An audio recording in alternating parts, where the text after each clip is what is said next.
Furnishing a loft, condo, penthouse, or townhouse. Montreal modern contemporary urban interiors. Over the last few decades, the inhabitants of the island of Montreal have witnessed profound changes in the urban landscape.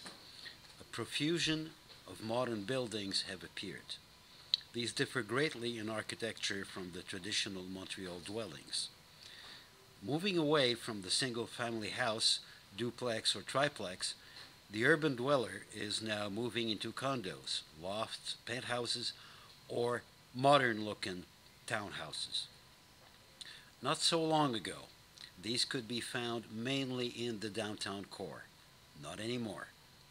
They're appearing all over the area. The condo projects in Griffintown and the neighboring Lachine canal are vivid examples.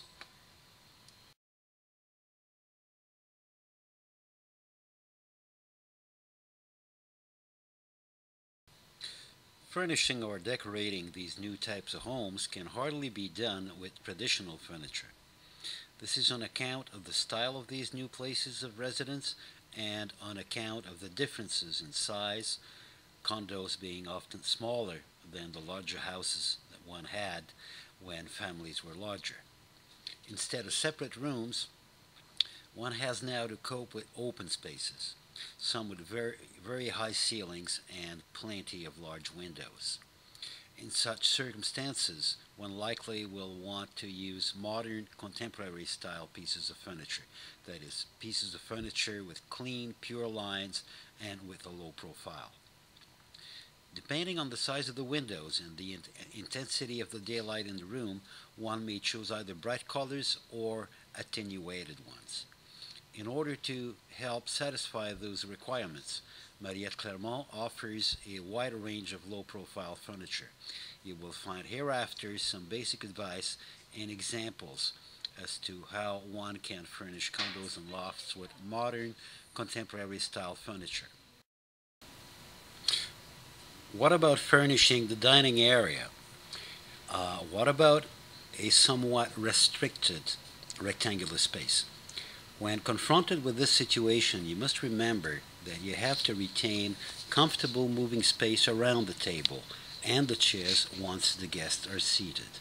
Image 1 shows a compact dining table, 51 inches by 40, that can be used by 4 people but extends enough to accommodate 6 when needed on occasion. You will want to avoid the use of massive looking chairs.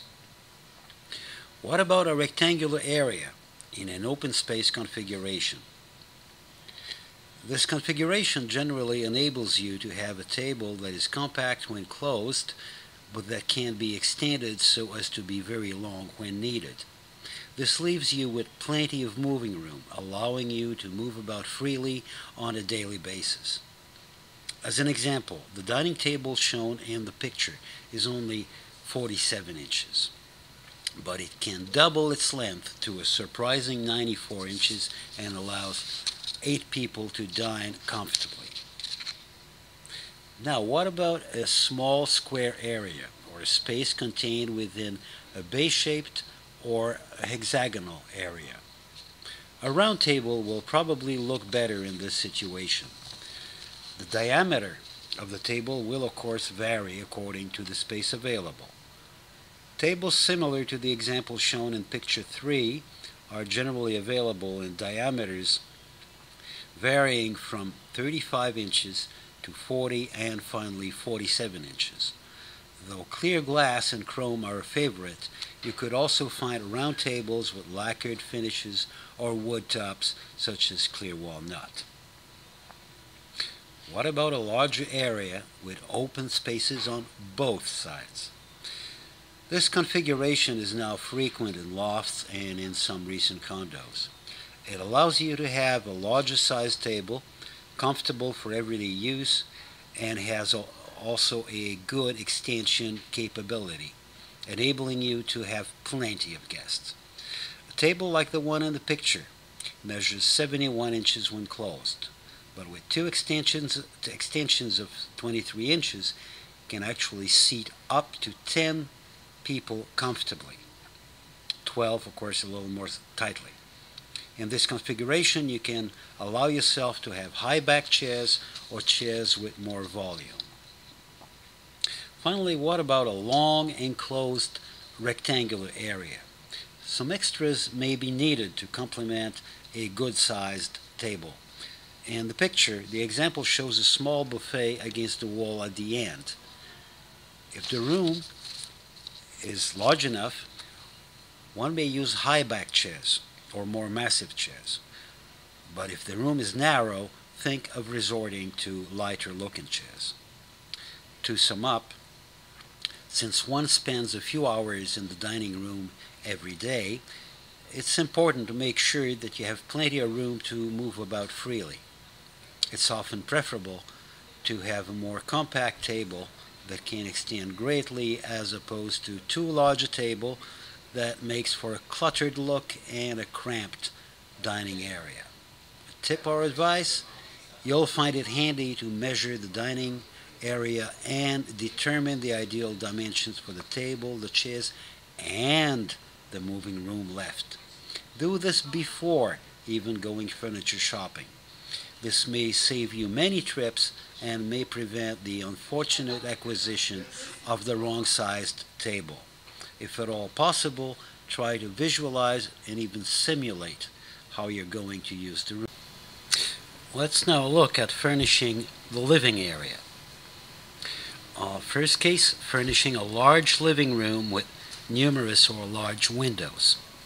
In this type of configuration, the wall unit and the equipment, such as the TV set or sound system, will necessarily end up against a few available walls, often only one wall facing the windows. Most of the time, a large sofa or a sectional sofa with a low back will look better in this situation. The sofa in example 1 comes with a chaise lounge that, when used with a pillow or cushion, allows you to lie down and relax comfortably. Here, you'll have to find the right balance between comfort and looks. What about furnishing a restricted space like a small den? One will want this room to be as comfy as possible, but given the small size of the room, a love seat or couch with narrow arms may be best, so as to still have large seating places but a narrower sofa. Quality love seats, such as the one in image 2, allow you to enjoy a comfortable den year-round and enable the den to be converted to a guest room when needed. What about a small rectangular living room? A couch with a chaise lounge will generally be suitable. A couch and an armchair placed at a right angle may also do, but you will want to take into account the width of the arms. You want to avoid creating a cluttered look. A small sectional, such as the one in the example, normally makes for achieving a good visual equilibrium. Now, suppose you have a small square living room area with a bay or a hexagonal living area. Often, depending on the configuration, the seating places will end up facing the windows. Sometimes there's no room for anything larger than a love seat.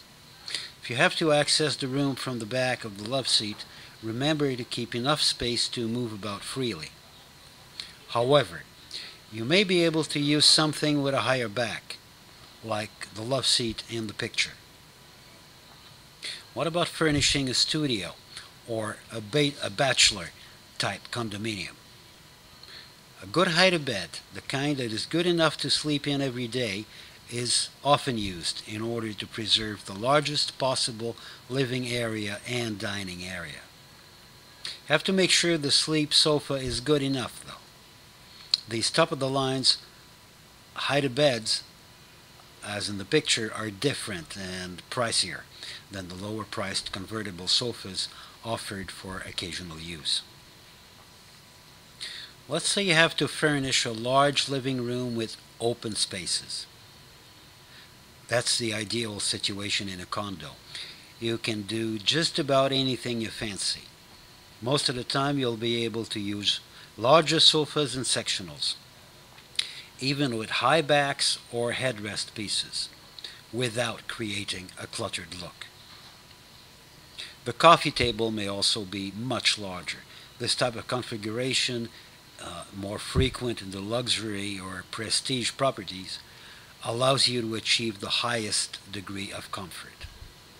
Advice or tip: before going furniture shopping, walk about in the living room of your condo or loft, simulate and again visualize the way you would like to use the room.